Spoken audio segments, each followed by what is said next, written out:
The moving truck pulled away, leaving quiet behind it. For Jordan Reed, that silence was everything he'd worked for. 2 jobs, 3 years of saving, and a dream finally real. He stood in his new driveway, holding a coffee mug that said "Best Dad Ever," watching his teenage daughter Emma set up her bike by the porch. The morning sun glowed against fresh paint, and for the first time in years, life felt steady. But peace in Maple Hollow Estates never lasted long. A sharp voice cut across the yard. "Excuse me, you can't park that here." Jordan turned. A woman in a pink sweater and oversized sunglasses stood by the hedge, clutching a clipboard. "I'm Carol Henson, head of the neighborhood committee," she announced. "This property hasn't been cleared for new tenants." Jordan blinked. "Tenants? Ma'am, I bought this house." Last week, Carol frowned. "That's impossible.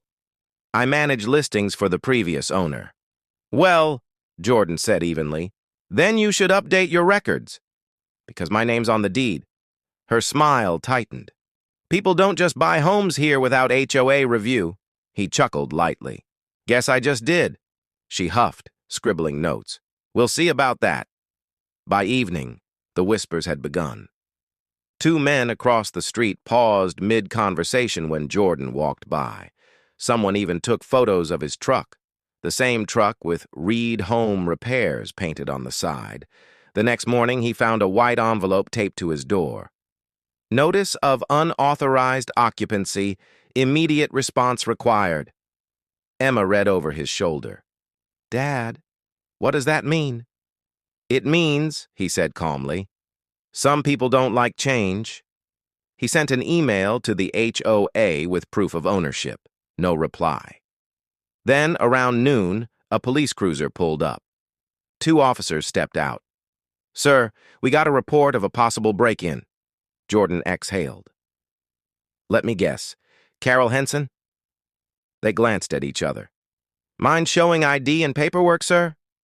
He brought out the folder. Deed, closing statement, everything in his name. The older officer scanned it, then looked up. "Looks legitimate." "Sorry to bother you across the street." Carol watched from her porch, jaw clenched. One officer called out, "Ma'am, you might want to verify your information before calling next time." Her face turned red.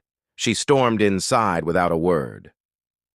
That night, Jordan sat on the porch, phone in hand. He could have filed a harassment claim right then. But he didn't. He decided to wait, to show his daughter what real patience looked like. The next morning, Carol tried one last trick, filing a noise complaint. The officers returned, apologetic. When they left again, they gave Jordan a card for the city attorney's office.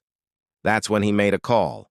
Within a week, the HOA received a notice of its own, an official warning for false reporting and harassment.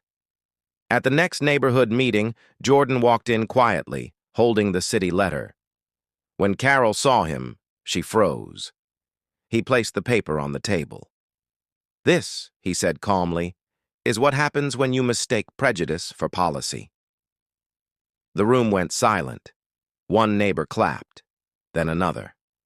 Soon, everyone but Carol was nodding in agreement. By the end of the night, she'd resigned as HOA chair. A month later, Jordan's house looked like every other on the street, except for one thing. Every Saturday, neighbors now gathered in his yard for coffee and small talk. He'd turned the place that once rejected him into the most welcoming home on the block. Emma swung her bike around and smiled. "Guess they know who owns the house now, huh, Dad?" Jordan grinned. "Yeah, kiddo. They do."